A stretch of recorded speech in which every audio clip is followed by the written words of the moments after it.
Yes, Loonies, welcome back to Into the Night, the Moon Knight podcast. You are listening to episode 147, and I am joined, I'm Ray, by the way, in case you don't know, and I have a very special guest with me for this episode tonight. It's Scott Weatherly from 20th Century Geek podcast and Stories Out of Time and Space. Scott, big welcome to the show. Oh, thanks for having me back. I always love coming on Into the Night. You know, it's just any chance to chat Moon Knight with other fellow Moonies is always a delight. Yeah, I haven't had you on nearly as not as much as I'd love to, actually, Scott. I mean, you have been on here before, mainly for Scott did an Isla Ra sessions. So, Loonies, you'd know that our last episode, 146, was an Isla Ra sessions with stand-up comedian Matt Kona. Scott, you were on back in episode, I believe it was 54. I'm thinking. I thought I had it in the prompt sheet here. It's escaping me. 54. There we go. It's been a while. Yeah. It's been a while. Yeah. 54. Hitching a ride with the Silver Surfer. So very glad to have Scott here with us. Just to let you know as well, this is a LUNAR-PICK review. It is the phase of the moon deems it. So we'll be looking at a classic run, and it's we've previously done it in episode 7 back in September 2017. So anyway, this will be fun because we have a new fresh pair of eyes in Scott, and a fresh perspective. It should be interesting to see what we kind of dig up with it. Just before we get into it, just a little bit of housekeeping as well. A big thank you to our sponsors, and I'd like to give the shout out to the Patroonies. They have shown their loyalty to the show, and thank you so much for throwing some coin our way. It just helps us expand the show, helps us do more, and there's actually a little something later in the show which I'll mention, which is the fruit of that. So thank you very much. Big thanks to Dustin, Wayne, Justin, Joey, Jordan, Josh, James, and Anthony. Scott, can you say that really fast? I mean, that's a tongue twister. Yeah, I'll say that fast 3 times. Yeah, exactly.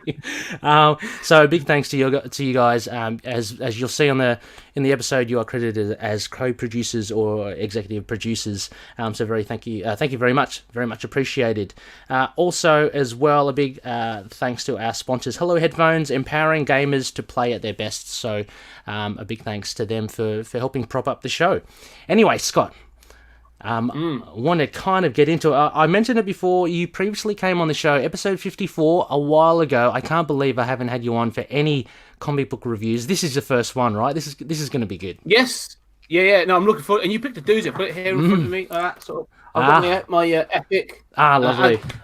I thought about should I go in the attic and get the floppies out, but I thought no, I've got the wonderful epic collection. So it's the beauty of the epic collections, though, isn't it? I've got it. Yeah, I mean, like the floppies are good, and they are. And I think we did an episode a few episodes ago with Noel, and we're talking about how fun it was. I think we were leafing through Moon Knight 13, the issue before this, and it was just so much fun going through it, seeing the ads and all that. But there is something really kind of compact and just really nice about having an epic collection, with you. So, so I can't believe I haven't had you on the show previously. But you do podcast a couple of really cool podcasts. 20th Century Geek, which covers a lot of geek culture stuff. With that one, first of all, Scott, anything you can divulge in way of upcoming episodes? Yeah, I mean, at the moment we're in the we did a 2-parter recently on. In fact, it was you. I was talking about it was yourself doing the Indiana Jones retrospective. Yeah. I was about to say, yeah. So Ray, you joined me, and we talked all things Indiana Jones. So that's part 2 is due out next week. So that'll be due out fantastic. About the same time as this episode. And then after that, I will gladly say I stole with pride your idea, and I've started to do Desert Island comics. I've done a couple. Awesome. And I had a friend, a comic creator, Matt Garvey. Independent comic creator Matt Garvey on to talk about 3 of his favourite comics, awesome. Which is great coming up. And then in June, I'm doing it. I don't know if it's going to be 2 or 3-parter, but I'm looking at the pulp hero sort of superhero films that came out post Batman '89. So we're looking at like Darkman, The Rocketeer, The Phantom, The Shadow, and Dick Tracy. Yeah. So yeah, looking forward to that. I remember you put up a poll, I think on Twitter about it. They were all crackers. I can't remember who I voted for. Darkman's definitely one of my favorites in the '90s. Liam Neeson. Yes. Man, he's kind of came out of nowhere. Was that a comic book adaptation or no? Was it okay? No. It's an independent new IP. Sam Raimi wrote and directed it. I'll get into it more on the show, but it's very much sort of like post Batman. Like all the studios were like, we need cheap super. We can't afford the DC stuff and the Marvel stuff. What can we pluck from? So yeah, you get all these sort of like random sort of pulp superheroes start popping up that studios can just throw out there and hope to surf on the back of the Batman wave. It really interesting how, I mean, I'd never considered it, but like looking at it from a business sense, and as you say, like Batman did so much success, had so much success, that it only makes sense that the studio, and then they couldn't afford the rights to particular things. Yeah, wow, I never really considered that, but that time was definitely peppered with a lot of kind of either obscure superheroes or just like really D-grade superheroes, but not taking nothing away from them, of course. They're pretty cool. Also, your other podcast, which is awesome, man. I've got to I've got to listen to the first episode. It's just dropped recently. But Stories Out of Time and Space. I wanted to ask you just something slightly different. So it's a relatively new podcast compared to your 20th Century Geek podcast. What has been like a couple of your favorite things that you've covered so far on that show? Interesting enough. I mean, it's me and Julian Darius, who I had on 20th Century Geek quite a few times, and we found that basically before we recorded, we were talking for like an hour about like sci-fi and comics and all kinds of stuff, and I was like, look, we need to put this into a podcast. So we sort of decided to start doing each episode's a sci-fi movie, some well-known, some a little bit more obscure, but the two really that I've really enjoyed are the first season. So we did season 1, and we're just sort of doing an interlude at the moment, was Starship Troopers. So Julian and I sort of getting into Starship Troopers. Yeah. It was it's such a good film. I think it's an underrated film. I think, people sort of think of it as a sort of a daft 90s throwaway sci-fi sort of thing, but it's not. In many ways, it's a spiritual sequel to RoboCop. It's sort of where RoboCop is a satire of corporate America in the 80s. Starship Troopers is very much a satire of the jingoistic American thing of like, they create the enemy and then they'll just make them the enemy and go and go up. But it was great fun. We really got into it, talking about its comparisons to sort of Apocalypse Now and Rambo and all these other sort of wartime films. That was really good fun. We were both on the same sort of wavelength for that one. Yeah, I guess it's so deceiving because the cast, a bunch of fresh-faced, model-looking, up-and-coming young actors. So it is. I mean, I remember it is hard to take it seriously because of the kind of the caliber of actors there. But you're right. That's sort of part of it, though. I think that's the idea. It's taking the mick out of that propaganda. This idea of like Casper Van Dien playing Johnny Rico, and the idea that he is sort of like square-jawed, blonde, pretty boy, and then you've got Denise Richards, who's beautiful. And you're thinking like, these shouldn't really be, but then you're like, no, it's totally supposed to be a rip or a parody of those sort of like things like Dan Dare or Flash Gordon or those sorts of things. I've definitely got to watch it again because I did enjoy it when it was. I love the because there's an over the top gore factor to it. Oh yeah.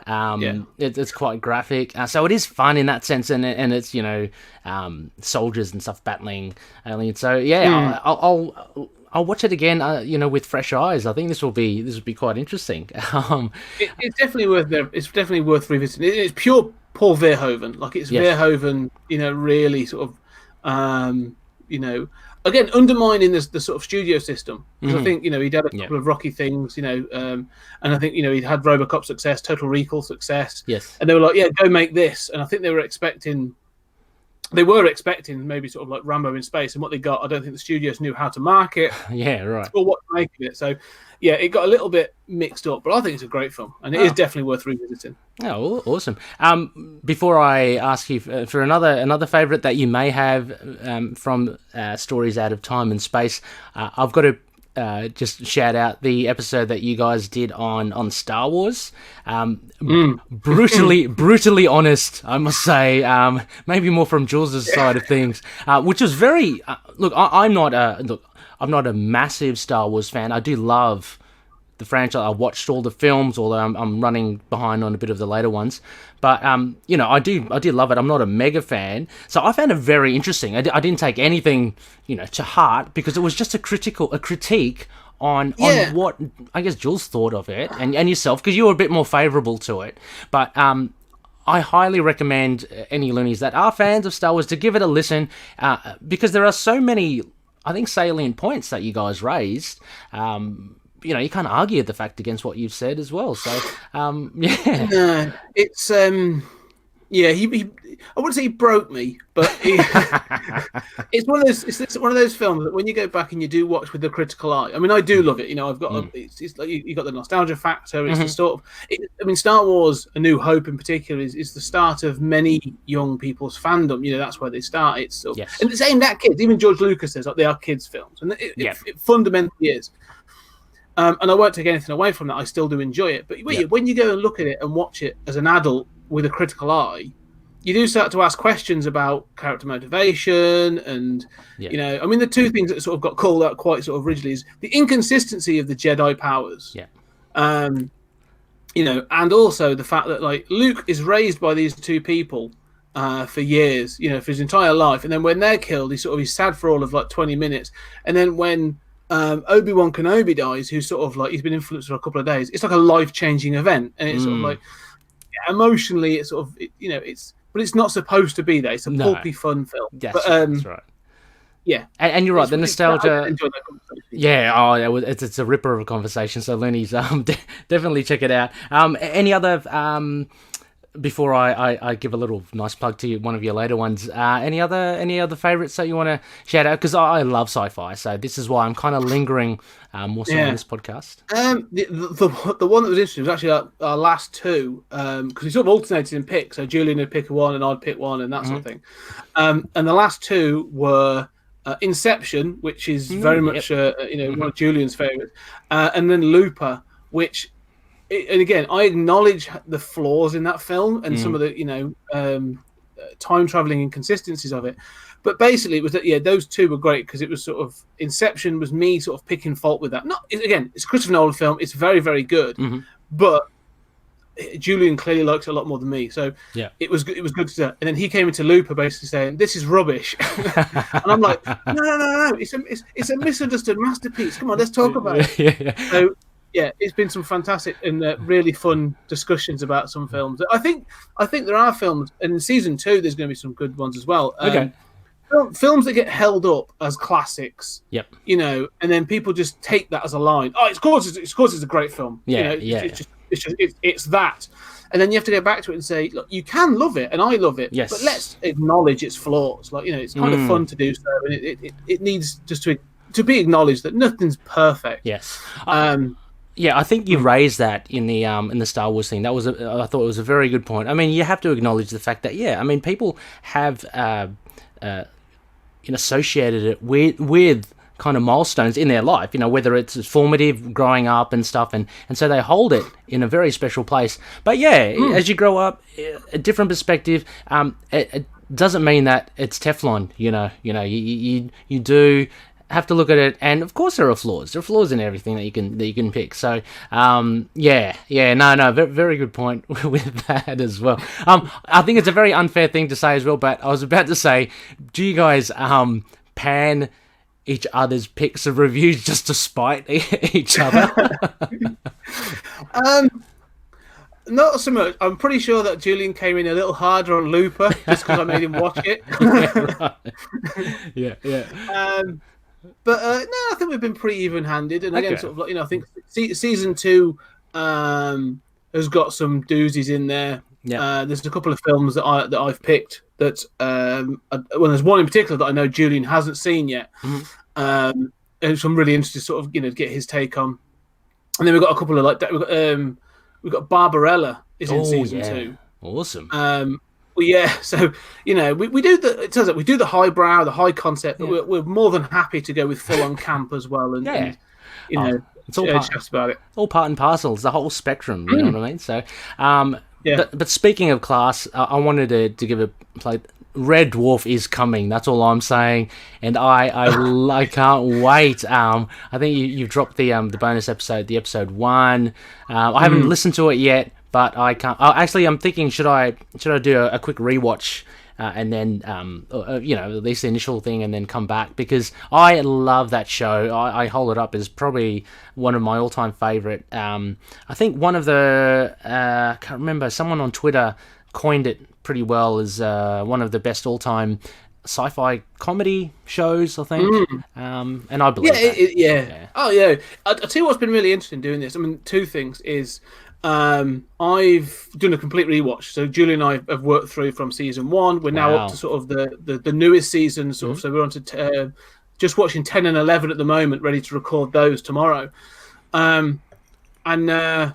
Yeah, it's been a really, because this has been part of my life for years. Like, in the 90s, I collected, and I've because of this rewatch, I've gone back and collected them again. The Smegazine, which was a sort of a magazine released with Red Dwarf on. So I've got them all on physical media. I've got them on digital media. So I love Red Dwarf, love it, all the novels.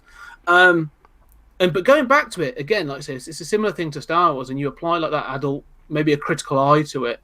And you have to take this. It's a weekly sitcom with a low budget. Like, it's not. I don't say it's not high art, because it's great, but you start to see consistency. There's continuity errors and all this other stuff, which we do take the mick out of a little bit. Yeah.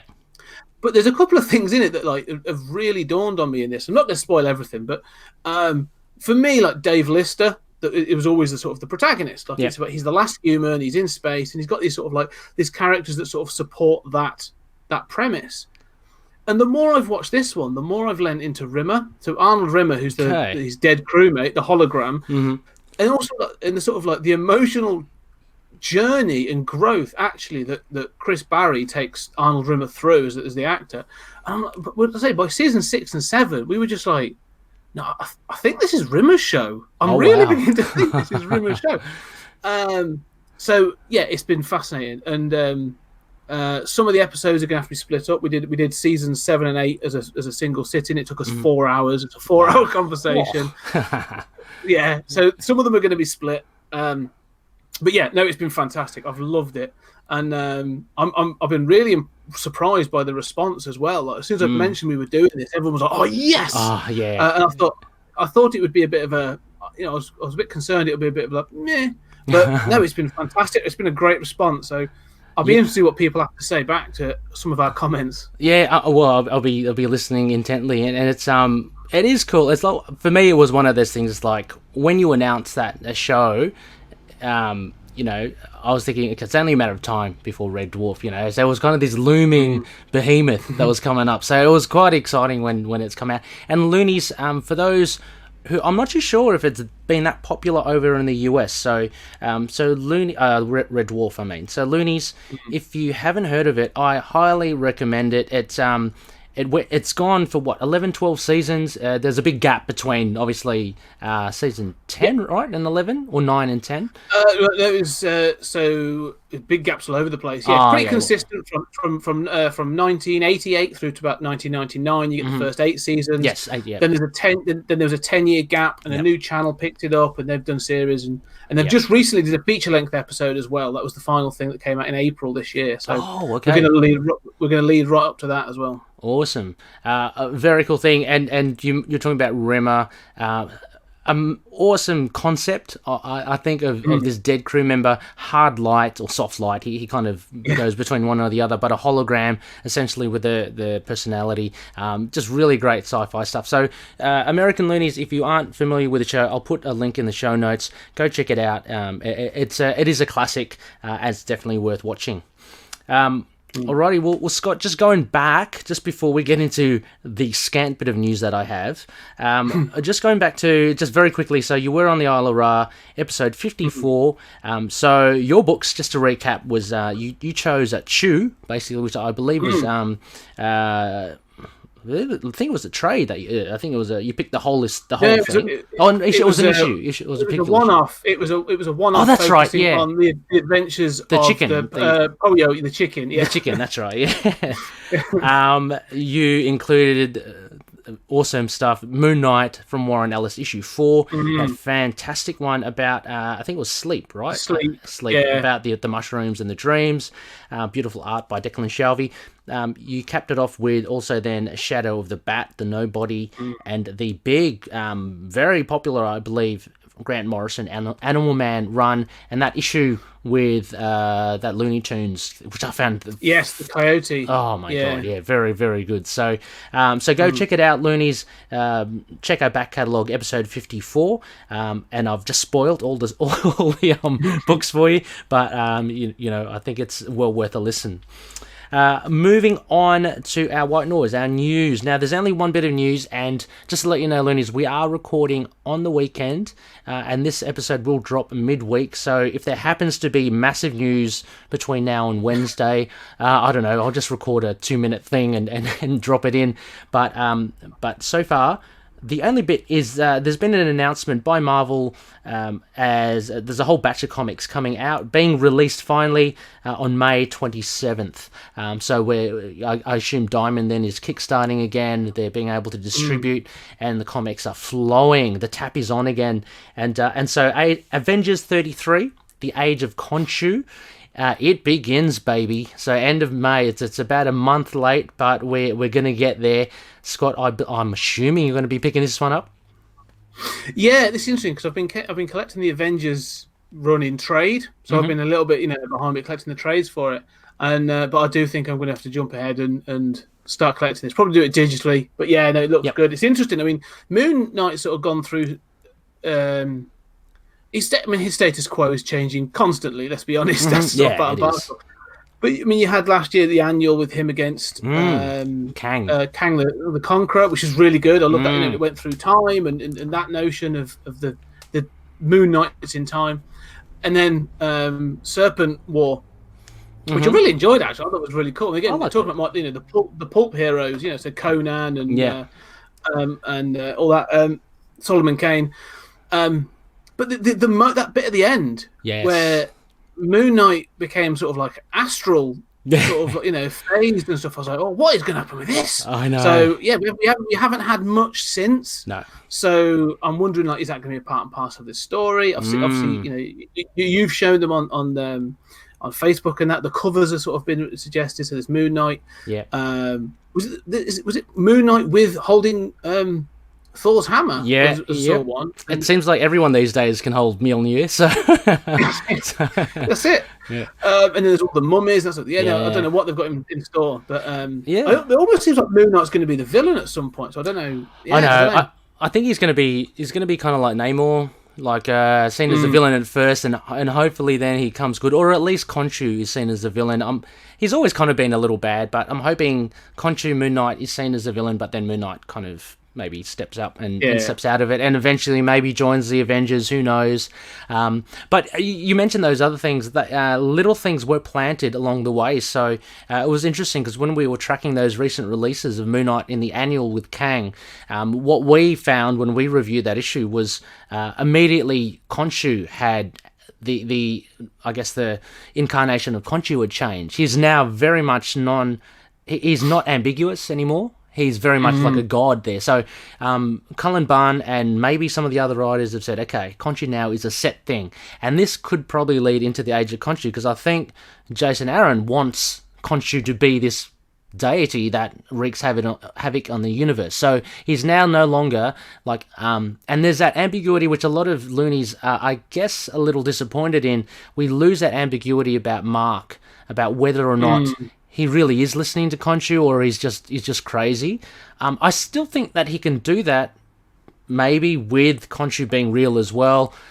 Might have to might need a bit of creative writing there to work that out. But Yeah, so a lot of things where he was losing that kind of is he crazy or isn't he? And then, as you mentioned, the kind of crazy power that he kind of gets towards the end of Serpent War, that directly leads into the Age of Khonshu for sure, because Moon Knight in the solicits has said that he's got these godlike powers, which it seems that he does in Serpent War. So I'm happy that there's a lot of continuation there, or continuity between the runs, but I guess we'll see, and it's a very different Moon Knight. I mean, are you adverse to him being superpowered, for instance, or...?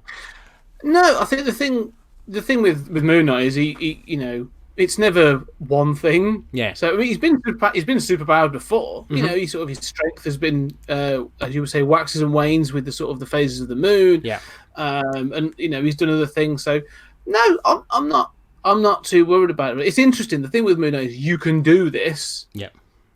All right, maybe he's endowed with these superpowers by Khonshu, and Khonshu is a god. All right, fine. Let's see how this pans out. Could be great. Could be the new status quo, and it works brilliantly. Yeah. Could be that it's not great, and someone then comes along and says, "Do you know what? Actually, yeah, that did happen. Forget. But Khonshu is now being eradicated. Yeah, or forget about it, or just we'll write our way out of it. Yeah. I'm happy either way. We're getting more Moon Knight. It's Jason Aaron doing it, so exactly. He's done some great stuff. So I'm interested to see what he's got to offer. Really. Yeah, I mean, he's just going to add another what do you call it? Notch to his belt. I guess he's handled all the big guns like Ghost Rider, Wolverine, Thor, Doctor Strange. Now he's doing Moon Knight. Now, arguably, you could say Moon Knight's way lower in that sphere than those other big names out there. But still, as Looney's, Moon Knight is the best. So let's keep it up there. I do. Yeah, I mean, if honestly, I do think this is going to be one of those things of they're going to try and raise him. Elevate him a little bit again. Wow. They've given him the push in the past, and I think this could be. I mean, you've got the Moon Knight Disney Plus show coming at some point, in the next couple of years. And if you're going to have that show, my expectation is you're going to see She-Hulk and Moon Knight and all those, and the other characters like Shang-Chi's got a film coming out. Yeah, I'm expecting these sort of like these 70s characters to start elevating and sort of getting their own runs or getting some specials and that sort of thing. So that, to me, I'm all good with that. Yeah, I mean, at the very least, if they don't kind of push on to become elevated, there'll be a lot more material out there anyway as a promotional push for them.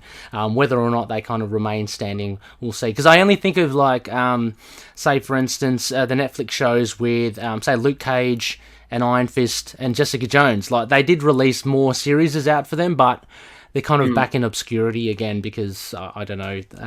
I mean, they're still popular, but they're not, it's like they're not regular mainstays, that sort of stuff. If all it results in is they get on and release more of the epic run, and I get sort of Mark Spector Moon Knight in collected, then I'm happy with that. Yeah, that's the end game. that's what I'm hoping for as well. All right, Scott. I think it's about time. Let's take a quick short break, and Loonies, when we come back, Scott and I will start ripping into our discussion on the classic run of Moon Knight. I don't even believe I've mentioned it at the top of the show. Volume 1, Issue 14 by Doug Moench, Bill Sienkiewicz, Stained Glass Scarlet. So catch you then. Hey everyone, this is Brian, the host of Inner Demons, the Ghost Rider podcast. And since 2017, Inner Demons has been the best place on the web for news, reviews, and regular discussion with our listeners about Marvel's Spirit of Vengeance, Ghost Rider. You can find us on Stitcher, Google Podcasts, Apple Podcasts, and many other podcast catchers, as well as on Twitter @InnerDemonsGR. Remember, listening to your inner demons is not always a bad thing. Ride on.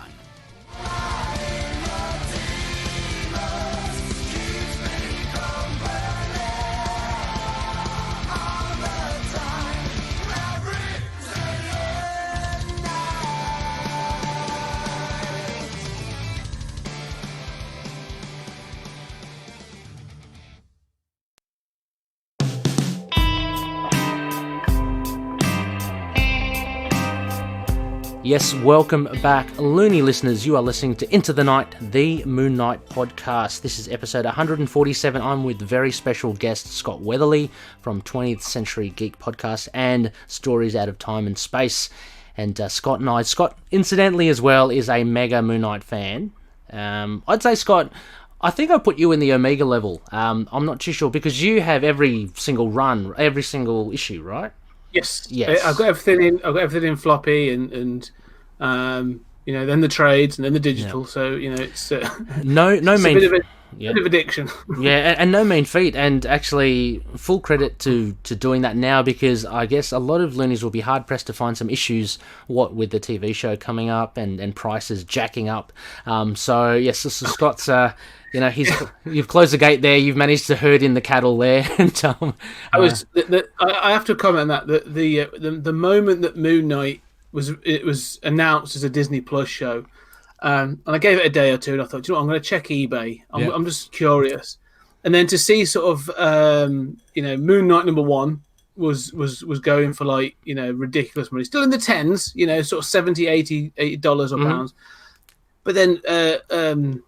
Werewolf by Night, 32, isn't it? Yeah, going for hundreds. And I even saw one, and it was classed as about a 6 or a 6.5 sort of thing, and they were cracking up for $2,000. And I'm just whoa, nay. Yeah, someone's pushing their luck there. Yeah. I don't think you're going to get that for those issues. But who knows? As the longer we have to wait for this TV show, the anticipation grows.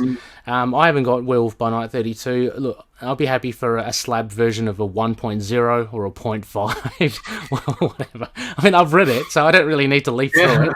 But it'll be good to own it. But yeah, they're getting harder to find. And not only the floppies, the trades as well. So anyway, Loonies, we are here for a review. The phase of the moon as you look into the night sky. It is a waning crescent. So Khonshu decrees that we do a classic run review. And as mentioned, it is Moon Knight #1, Volume 1, Issue 14, Stained Glass SCARLET. Now, it's available as Scott's mentioned. It's on floppy form. It is actually in an essential collection form. It's Volume 2. Unfortunately, this is out of print as well and long gone. It's a black and white kind of like a newspaper stocky kind of collection. Really fun to read and actually really good for Moon Knight because I think that pulpiness really comes through. But also Scott and I are reading from the Epic collection. So Volume 2, Shadows of the Moon, which I do believe has recently gone out of print as well from Diamond. I'm starting to become a big Epic collection collector, Scott, and a lot of these Epic collectors, this Volume 2 of Moon Knight is a white whale to many of them. So again, we're pretty lucky that we got him. Yeah, this was a day of release kind of purchase. These Epic collections are amazing. I've got, as yourself, I've got a couple of things, a couple of the runs and stuff now. They're really good.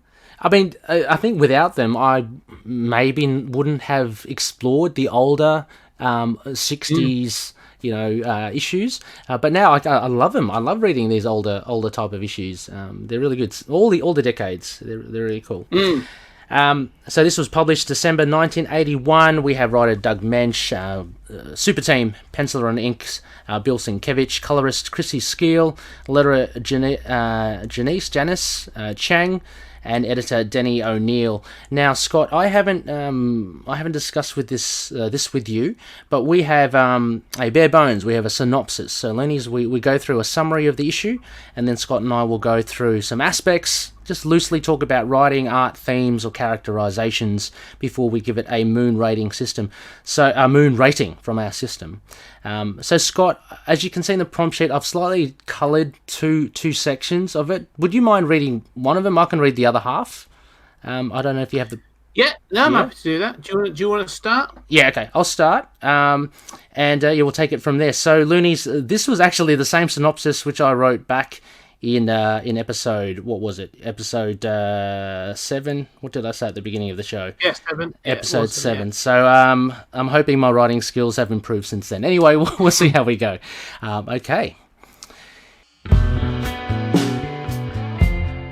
In a rundown church in the South Bronx, a lone woman drifts within, tortured by memories. She is stained glass scarlet, and amongst the solitude, she contemplates her next move involving a recent prison escapee, Mad Dog Fascinera.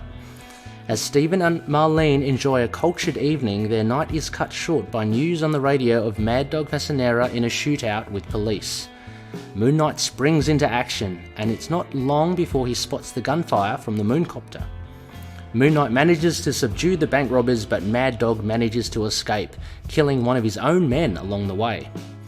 Having evaded Moon Knight's grasp, Moon Knight decides to track down two of the other bank robbers who also manage to escape. They lead him to an abandoned store, but Moon Knight is surprised to see a woman in red appear and enter the store as well. The robbers are also surprised that their secret safe house is compromised and are stunned that the woman in red knows of it. Moon Knight intervenes and makes short work of the criminals, but is so intrigued by Stained Glass Scarlet, the woman in red, that he is compelled to follow.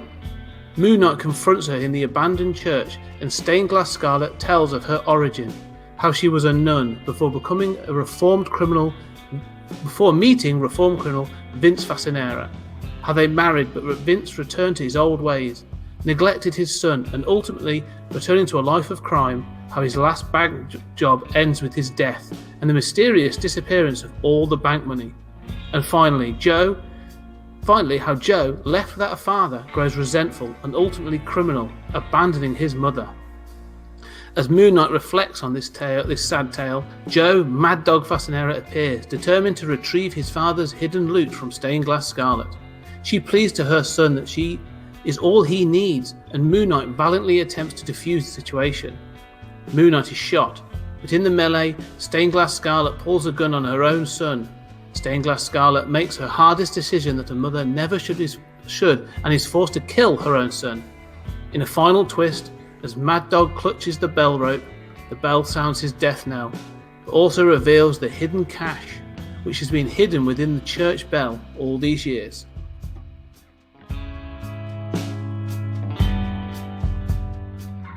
Yes, Looney, so that is our bare bones. Just a quick summary in case you don't have the issue, to know what we're going to be discussing in this issue here by Doug Moench. So thank you, Scott. That was cool. Now, first off the bat, before we get into any of our points, overall, how did you find this issue, Scott? Did you enjoy it? Was it a little? Yeah. I really like this issue, and I think this sort of one of the things that Doug Moench does really well in this first run is this balance of comic booky fun and ludicrousness, and then all of a sudden you get an issue like this, and it's just sort of like, oh right, he can do this as well. I mean, this has a sort of that air of Frank Miller's Daredevil about it a little bit. But it's slotted between. It's slotted between. Issue 13 is Moon Knight teaming up with Daredevil for a fun sort of superhero romp, and then it's followed by another issue where a guy's got rats dressed as soldiers. So, there's ludicrousness and fun in this run, but then he slips in these kinds of issues, which this is why I love this run so much. This is a great run, and I always kind of say holistically, I think it's the impression Moench leaves holistically, which has become like the legacy for Moon Knight, rather than like particular arcs or events within this run, if you know what I mean. Like, as you say, it is funny. Like, this issue is bookended by just two really weird issues. One of Daredevil and the Jester, which, for all intents, is more of your kind of mainstream Marvel comic of this era. And the other one with the rats is a little weird. This to me is the world building. I think Moench, this issue 14 is the world building, and I just love it so much. This. Although I say it's holistically, I think this issue really encapsulates, I think, the impression that the whole run gives to you upon reading or finishing the whole, all 38 issues. It's really, Really cool indeed. Sorry, Scott, I forgot to mention loonies as well. Before we get into this, we do have a prize giveaway. I haven't actually... Okay, so you're going to have to listen very carefully. We're going to go through this discussion. I forgot to mention loonies. We're going to go through this discussion.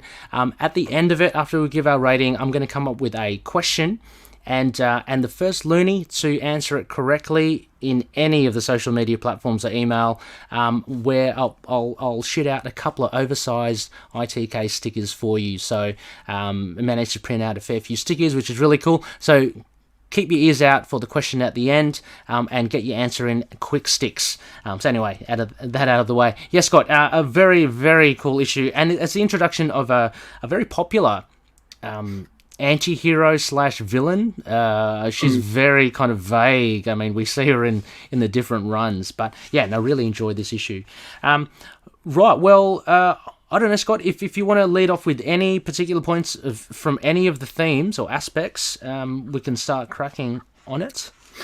Yeah, there's a couple of things really that, again, sort of, I hadn't read this in a while, but going back, I've read it a couple of times now in the last couple of days, and there's a couple of things that sort of stand out that, I mean, the two sort of themes that, well, there's a couple of things, but the main one is redemption. Like, there's a real thing in here about redemption, and whether it's a choice, but also in that redemption, having the right people around you. There's a clear thing of Scarlet has made this choice to sort of seclude herself in the church, and although it's revealed her son, Mad Dog is her son, I almost feel like even though he's escaped, all it has done has brought forward events. Like when he was released from prison, this same thing would have happened in some way. Yes, she was preparing for this event to confront her son and offer some form of redemption. But I think she feels it's a redemption for her. But because she's taking it as solitude, it's become about this dedicated mission.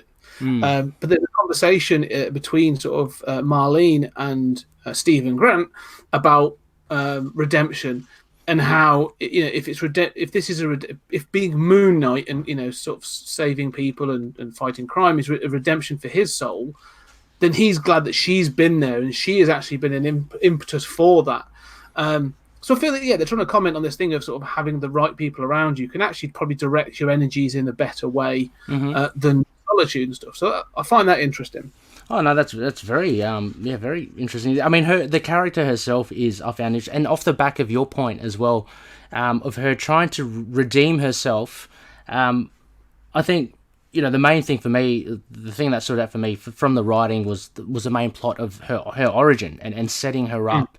I think so. Doug Moench, obviously, I think he invested a lot in this character. He really wanted to build her up. I mean, there were a few hits and misses along the way, characters coming and going, didn't really quite work, but I think he really does want to try and flesh out Stained Glass Scarlet. So you do get a lot, and there is...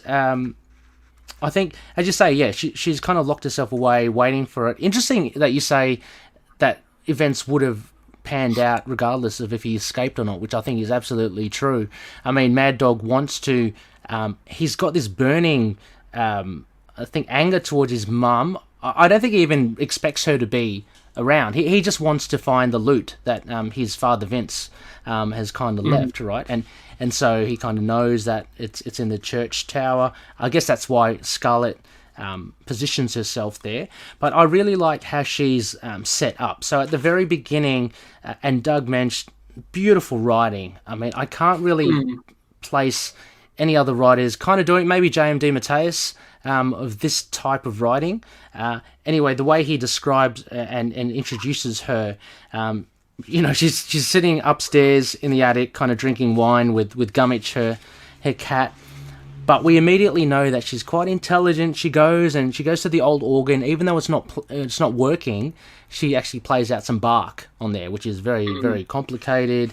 She looks at I've got these things: the masters, chess masters, Steinitz, de Revere, Alekhine, and Nimzovich.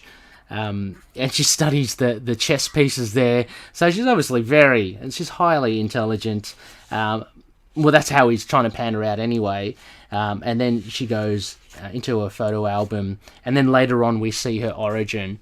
Quite tragic. So we're actually emotionally tied to her in the second time we see it, like her becoming a nun when she's explaining to Moon Knight. So it's hard to kind of be against her. And I think in this issue, she hasn't really become the fully formed stained glass Scarlet that we know yet anyway. Like, she hasn't got the crossbow, she's not going out seeking vengeance, which you see a bit later on in the run and in the Mark Spector Moon Knight. Yeah, and I think, seeing in your notes, you make a good point of, like, I think this is the instigating for that, isn't it? Sort of, the final event of the book is her having to kill her son. Yeah. If I remember rightly, the follow-up to this is actually her trying to kill the gang. She blames the gang, and so it's it's a thing of like, look, I couldn't save my son. I had to take the action of because she offers him outright redemption. Like, stop what you're doing. I've been here 3 years in this church. I haven't even looked for the cash. Like, it's not important. Yes, I can offer you like the love of the family. I can offer you family. I can offer you love, protection. So, which is sort of goes back to what we said about Marlene sort of supporting Stephen. She says that you've gone from being this sort of merciless, soulless mercenary killer to being this crime fighter. And so, sort of, Scarlet's offering that same thing of like, look, you've made mistakes, you've done this, but I can help you. We can sort this out together. And he chooses not to. He instead of sort of following the path of righteousness, he threatens to kill her, basically. Yeah. That's a very good point, and that actually highlights exactly the parallels between Mad Dog and Moon Knight, and Stained Glass, Fascinera, and Marlene as well, which actually gives Marlene a lot more, I guess, weight in this issue as well. I mean, I think she's used effectively here because we don't see much of her with these like deep and meaningful talks, and this time with Stephen. She's always kind of just there before he heads off, or she's there when he just returns, and she's sauntering around in her lingerie. So sassy in lingerie. So I love how she's they've spent a bit more time here. I just wanted your take on it as well. So they're going through some books, and she's playing stuff on the piano. It turns out she's playing some of the Beatles, and all that. She gets really emotional. Is this because... What was this? Was this because of her talk to him? I checked this. Yeah, well, I checked this because the other thing that I got throughout all this gun is a statement on gun violence. Okay.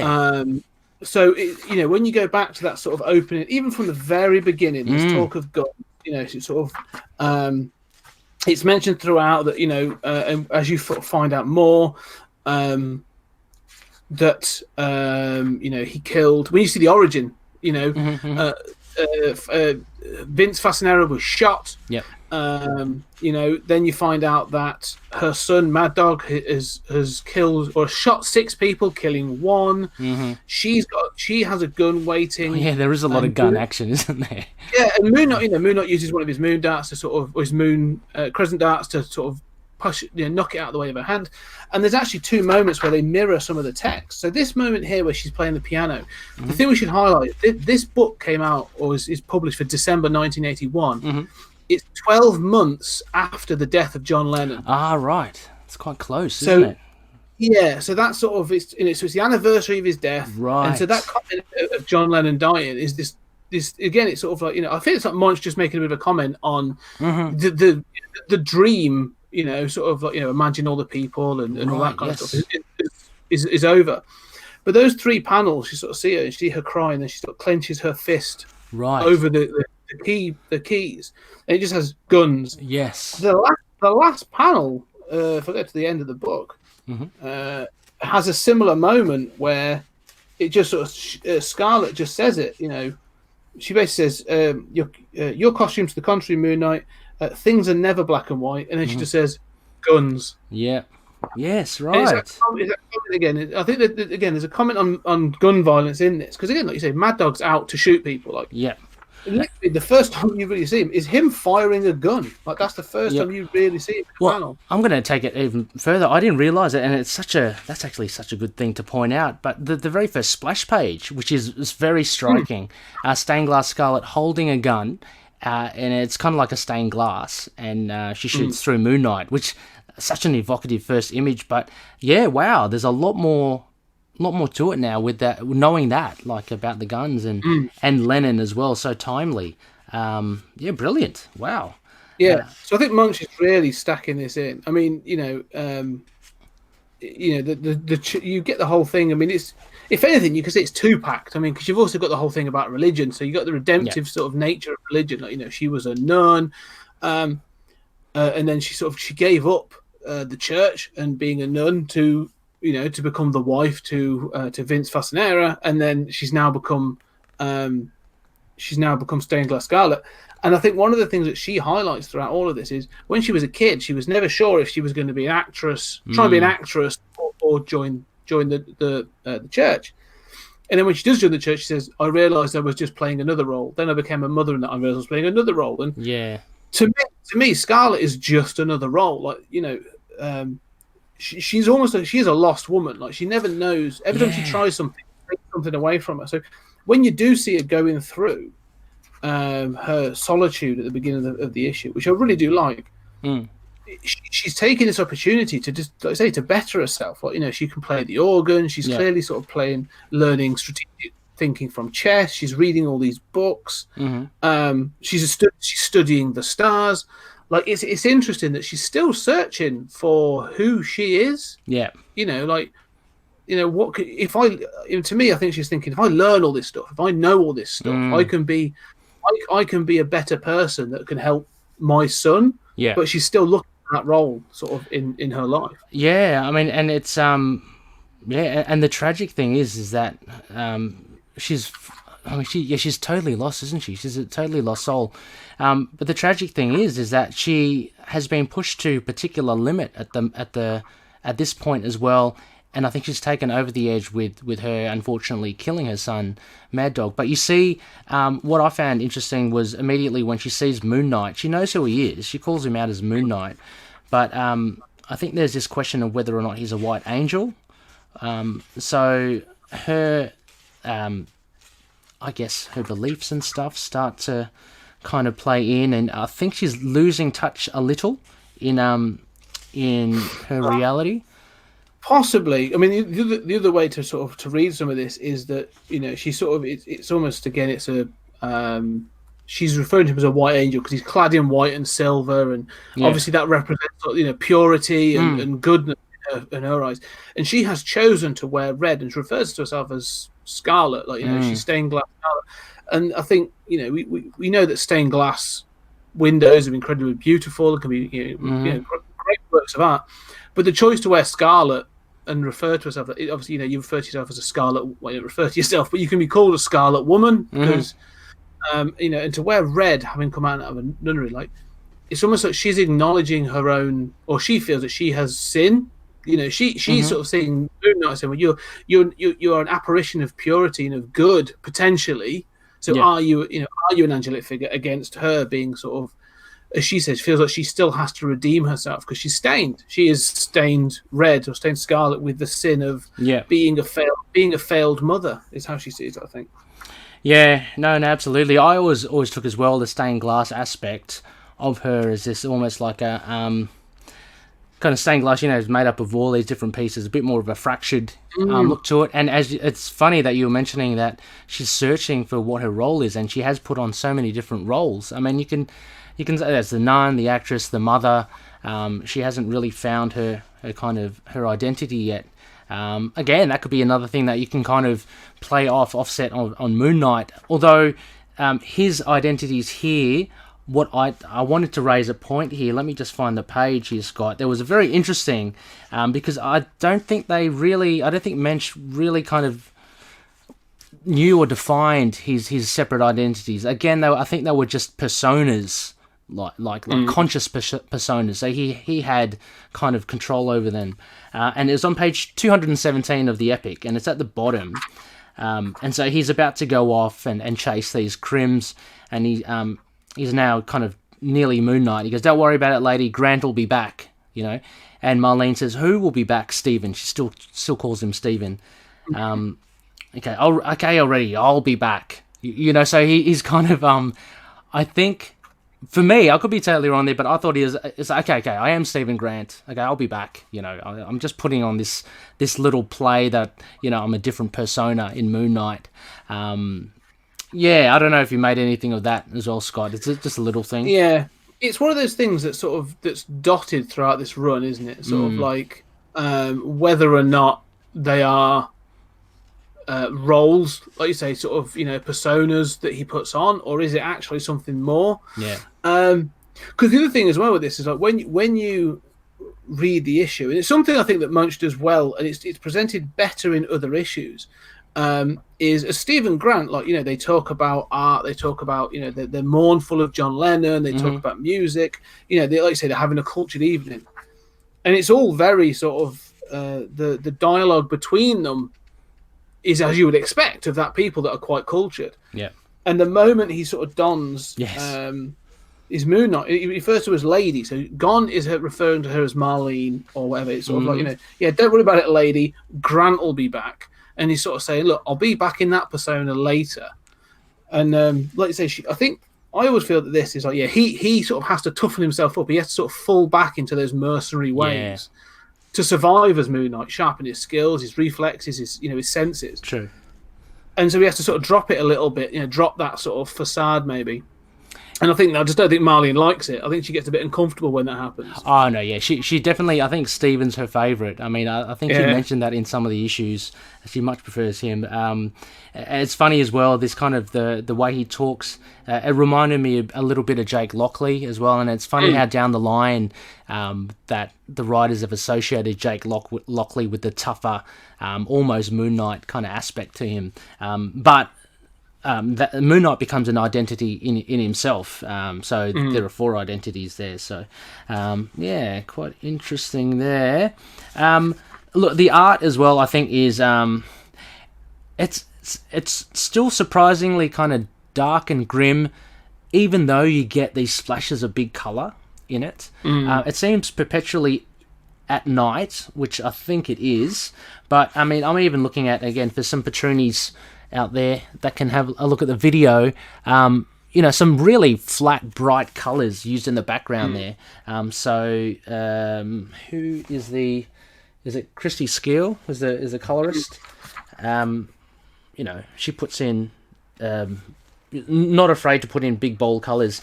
Obviously, the primary colours for this issue would be the scarlet, the red, and that's basically it, and the jet and silver. But there's still a surprisingly amount of bright colours in this. Yeah, I think again, you get sort of Sienkiewicz's art, which is always really fluid, and it's sort of it always feels dynamic. And he definitely prefers to keep things, verging on the noir. He sort of likes that grim and gritty, and it works for this issue. Again, sort of like weirdly, I think his art in the action scenes are good. Like I'll never, it sort of, it does sort of feel, and I think he acknowledges it. It's very reminiscent of sort of Denny O'Neil and Neil Adams kind of Batman from the 70s. Sort of reminiscent of that. But really comes through to me when she's telling her origin. Mm-hmm. There's a 2-page spread, really. I'll just show that for your tronies. Yep. So you get that 2-page spread, and it's so well done. Like they mute the colours more. It's down to just blues and browns, and the panels are just sort of it just stands out because it's so different from the rest of the issue. Yeah, it's so good. Which he's done before with the edging of the panels to distinguish the two, and so he definitely uses it here, and you can see it for the 2 pages or the 3 pages with the flashback. It's a bit more of a charcoaly, rougher sketch around the edges. I think his layouts are they're not as he doesn't play around with it as much as he has in some of the other earlier issues. I mean, later on in the later issues, I think he does start to play around with it. It's still pretty standard. It's quite condensed. Each page has a fair few, decent panels in there. And we aren't treated with, actually, except for the first page, there aren't any major splash splash pages at all. They're all kind of really cut up, and I wonder whether that has been intentional as well, to really give you that sense of like a mosaic, because it's quite, there's quite a lot of panels. I mean, well, that's a really good point actually, because I mean, when you look at previous issues, like he has been, he's been quite adventurous some of the panels, and this does definitely feel like it's very sort of solid. From a panel point of view, you're sort of keeping very consistent. Even the number of panels on a page. Yep. And there's very few sort of like transitional or exactly, like you say, sort of even sort of like boundary breaking. That's right. Panels. I don't know. Yeah, it's good. I mean, again, maybe because the story is trying to be quite grounded and quite sort of like an emotional core. Maybe you wanted to keep it grounded, but I don't know. But you're right. I mean, that page again, as you referred to, the action page. Let's hold it up so you can see. So this page, here, with the solid background, that feels like a stained glass. And like you say, the solid colours behind it and stuff. It does actually. That's really good piece. Yeah, that's a good point as well. So maybe there is quite a lot of synergy here between maybe a lot of discussions of, okay, how do we get this stained glass theme in there? I mean, even during that cultured evening, they look at the book of Alphonse Mucha, the collected works, and apparently it's similar to stained glass. Mark goes on, the Clark and Rizzoli's said he's seen the originals of Mucha's works, 10 feet tall, almost like stained glass windows, hanging in Belgium. So Moench is really trying to introduce this, and the whole team of stained glass in there in some capacity. So rightly so. It could be the colours as well. Having a look, what else have we got here? Seems very emotional. True. I haven't got too much in here else to really kind of point out by way of stained glass Scarlet. We know later on she actually the history of her is fleshed out a bit. I mean, she comes from an abusive relationship with Vince as well, so that's added on to her woes. And she's do you remember the latter stained glass Scarlet? She becomes like almost like an assassin or something during the registration or the initiative or something. They really try to sort of almost make her a bit like Huntress, don't they? Sort of from the DC world. They tried that sort of thing, but I mean, she's also been a little bit spectral. I mean, if you go back to Resurrection Wars, like she's the first thing that when Mark is returned to life, like she's the first thing he sees. Yeah, and she's a big part of that story. So. I don't know. I prefer her being the grounded story. I like this. Is the follow up in Mark Spectre Moon Knight? It's not in this one, is it? I think she comes back here. I think she returns here again. Yeah, I think for a later. I'm pretty sure it's in this run. It's not. Because she obviously does return in Mark Spectre Moon Knight for a 4 or 5. Yeah, Scarlet Redemption. For sure. But yeah, no, she's an interesting character. I like the fact that this is the basis for her. Like, you get this story, and the final sort of 2 panels, they do give a bit of an epilogue. And there's it's just something Moench is sort of hitting home. Is that some succeed in their chosen mission, others fail no matter how hard they try, and you get the sort of the image of Moon Knight returning to Marlene, and she's saying, Stephen, you're back. And others, fail no matter what. And again, I think it's sort of, to me, it's sort of like it can be taken wider. The chosen mission is addressed in all 3 of them. Moon Knight is there to fight crime, and he does. He's succeeding. He's doing what he can. Mm-hmm. Also, Marlene's mission is to help him redeem himself. Like she is succeeding and hopefully make him a better person. Yeah. And together, and then you still get that solitary image of Scarlet. And again, she's failed in this role as a mother. So she's failed yet again failed as a nun, failed as a wife, failed as a mother. Sounds horrible to say it, but I mean, but unfortunately, that is what happens to poor Scarlet. So she, there's no wonder that she kind of goes down that spiral.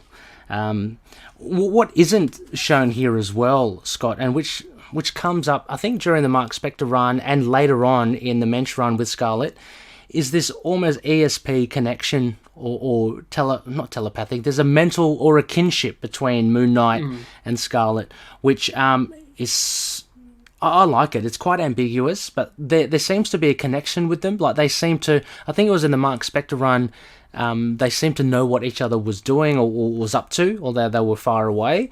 And they make mention of it later on anyway. So nothing shown here.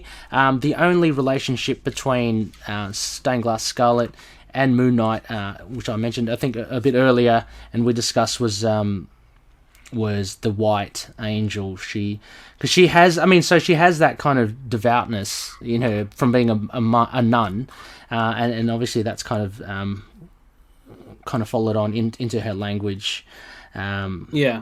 But yeah, so very very interesting. Any other final thoughts here, Scott, before we may crack onto a rating? No, just one final one. I've just been flicking through. So this obviously is the Epic Collection Volume 2. They do have, so the final issue in this is number 23. So I think she returns in 24, because what you get is the next issues is, so in there it says at the top of it, she wants revenge, he wants her to have it, but can he turn his back on cold-blooded murder? Right. Yes. So that's her. So I'm going to go and have a read of that in a bit. Yeah. So I think that's the one that, as you say, that she goes after the gang, and then she tries. That's when she has the crossbow. That's. I think it's set in the Bronx again as well. So this is set in the Bronx. Is my geography's not good. Is that in New York? That is around New York. Okay, yeah, so it's still New York. South. Yeah, south sort of. One of the 5 boroughs in it, Bronx. Okay. Yeah. The tougher end of New York.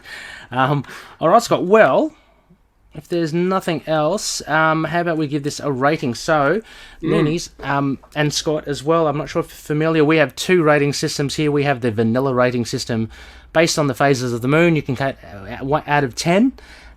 Or we have Khonshu's rating system, which is a slightly more, I guess, bespoke rating system, and you can choose your score thus. I think I'll go for the Khonshu's rating. Okay, excellent. I'm going to go for, it's a big, beautiful yellow man, Okay. which is you've got as a number as an 8. It's 8. Definitely sort of it's what would that be in yours? It's sort of an 8. Yeah, waxing gibbous. The waxing, yeah. Big beautiful. I'm putting you down for the big beautiful yellow man. So yeah, that's a very strong. That's an 8 out of 10. Look, I would give it a solid. I gave it a last quarter moon or a 3/4 moon. So that's a 7.5 out of 10. Very enjoyable. I didn't know what to expect when I was going to go in for a reread again, just before when we were preparing for this show, Scott. But I still thoroughly enjoyed it. It still holds up so well. I don't know. It'd be interesting to see to hear of non-Moon Knight fans how they take the issue as well. From what I understand, a lot of them, I don't know. I guess the mastery of Bill Sienkiewicz is not immediately apparent to a lot of people unless you kind of really invest in a lot of his works and you see the journey he takes from the early Neil Adams, as you say. Beautiful art, though. I'm talking about the stuff around the Hulk magazine. That stuff, I don't know, I really love that kind of look. Until like now, he's really starting to change and turn his art really into his own. But he does amazing stuff in this. More so in some other issues that we've had. There was one with the voodoo. The New Orleans one, and there's the music one, which he really does flourish in. But anyway, Sienkiewicz is really cool. So 7.5 and an 8 from Scott. So there you go, Loonies. Check it out. I'm interested. I'm going to have to just check what I gave it back in episode 4. Hopefully I'm still consistent. So anyway, Loonies, as we wrap this one up, I wanted to give you the question for the prize giveaway. So if you had been following along and if you had read this issue, the first Looney to jump in and let us know whose collected works do both Marlene and Stephen marvel at by the fire, and where does the artist come from? So there's a couple of things there. Just get those in. So it's a two-headed question. Whose collected works do both Marlene and Stephen marvel at, and where does the artist come from? So get your answers in, quick sticks, and the first Looney to answer correctly will get 2 oversized ITK stickers. So, Scott, we haven't got feedback for this issue as well. Things are a little weird, as I mentioned, recording on a Saturday, dropping it on a Wednesday. So nothing by the way of that. But we did get some feedback on YouTube on our episode 145. That was a couple of episodes ago.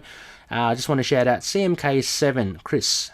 He mentions another terrific episode. I really enjoyed hearing Austin's take, particularly as a Deadpool fan as well. Incidentally, we did the Vengeance of the Moon Knight. Killed issue. Yeah, Killed, Not Dead. A really, really fun two-parter. I love this arc. So many great bits in there. Two that I think will stick with me forever was when Moon Knight spared the kidnapper begging for his life until he saw the hand mark on the little boy's face, and when fighting with Deadpool. The line, "Wait a minute, can't be killed," really shows how unstoppable Moon Knight is in straight kill mode. Even Bushman, as savage as he is, called Mark the best. Yes, we'll take that. Circling back to my previous comment about the possibility of bringing Sienkiewicz back for the Moon Knight relaunch, how can we make this happen? I know it sounds silly, but start a petition? I'd be down. I worry Marvel is not even considering this an option, but I want to at least make sure it's something considered. I know after what I saw he did with the Elektra series right after Mooney, I was kind of jealous. Thank you, Chris. A very cool point there. Scott, Sienkiewicz, I'm sure you'd love to see him back. Even if it was like a single issue, even if they just sort of did him as a guest thing, I'd love to see his art, especially now because he's grown so much, as you said, to his own style. To see him back on Moon Knight, even for one issue, would be amazing. I think you've hit it on the head there, Scott. I reckon there's a massive possibility that he will, because I only say that because Peter David and Dale Keane have returned for a new issue on the Maestro, the Incredible Hulk in the future. So they kind of kickstarted that with Future Imperfect back in the day, and they've been invited back. And Peter David's come back for some other stuff. So there's no reason why Doug Moench and Bill Sienkiewicz can come back for a one-off. I mean, I'm sure that they'd love that. We'd certainly love that. So indeed, maybe we can start a petition. Anyway, Scott, I just wanted to thank you so much for jumping onto the show. Thank you very much. Before we go, we have a little something called a spectacle as well. So I'd like you to, if any of the loonies want to listen to you more or contact you about your two podcasts, where can they find you? Yeah, well, the two podcasts, as I say, is 20th Century Geek and Stories Out of Time and Space. Both can be found on iTunes, Spotify, and all the other podcast catchers. So just search for us out there. And also, if you want to find us, 20th Century Geek is plastered everywhere. It's at 20th Century Geek on Twitter. We've got a Facebook page. We've got Instagram. And if you want to sort of talk more about the sci-fi on either of them, but we've also got at Pod Time Space as well for Stories Out of Time and Space. And as I say, check that out as well. That's sort of everywhere. And we are going to be going deep diving into Red Dwarf for the next couple of weeks. That's awesome. A big highlight there, guys. Check it out. If not, check out that Star Wars episode, as I mentioned, or the Starship Troopers, as Scott mentioned as well. Thank you once again, Scott. It's been an absolute pleasure.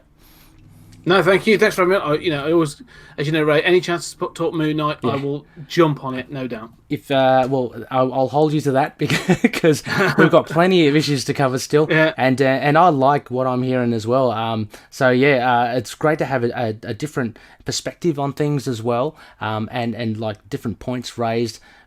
Makes the discussion a whole lot more interesting. So really cool. Next phase, we will have a waxing Crescent Looney. So it is a LUNAR-PICK modern run review. So it's another comic book issue review. We're straight back into it. It's Moon Knight Volume 6, Issue 7. It's the wrap up to the first arc by Brian Michael Bendis. Now, Scott, it was either going to be Stained Glass Scarlet or this one. I thought you'd probably like the classic run a bit more. I have thoughts on Bendis, but I think Stained Glass Scarlet was definitely a preferable choice there. And so anyway, I'll have another special guest with me joining there. That should be fun. Wrap up that first arc, and then I don't know. We might jump to another modern run. After that, we don't have to stick to Bendis, but it's certainly been very interesting going through Bendis' stuff. These first couple of issues, I was really enjoying it. I think it's good. It's just, again, I think it works better as a trade. There are some issues that just like you enter it as if it's already in third gear, and then it goes to like fourth gear. It's like, hang on, I feel like I've just jumped in the middle here. So yeah, anyway. Yeah, no, it's a good run. I mean, you know, I do have thoughts on some Bendis stuff, but Maleev's art in it is just outstanding throughout. So I've got the oversized hardback because even if you don't read it, it's worth just looking at the art on that. It's beautiful to look at. Well, I might get you one for a Bendis as well, because it's always interesting to get nice colourful takes. So so anyway, look out for that, Loonies, the following week. As mentioned, we're part of a Patreon page. Check us out. See the bonuses. It's all kind of, we just do all this for fun, but trying to make it kind of extra fun for those that support the show, even in a bigger capacity. We do love you listening to us, of course. Patreon.com/ITK Moon Knight. Check it out. Again, a big thank you to Hello Headphones. If you use the code ITK Moon Knight as a promo code, you get 10% off their online store. Also, check out our affiliate memberships with Amazon and Entertainment Earth on the links. Anything you buy there goes our way as well, just to help prop up the show. Finally, we're part of the Collective, a fantastic group of podcasts as well.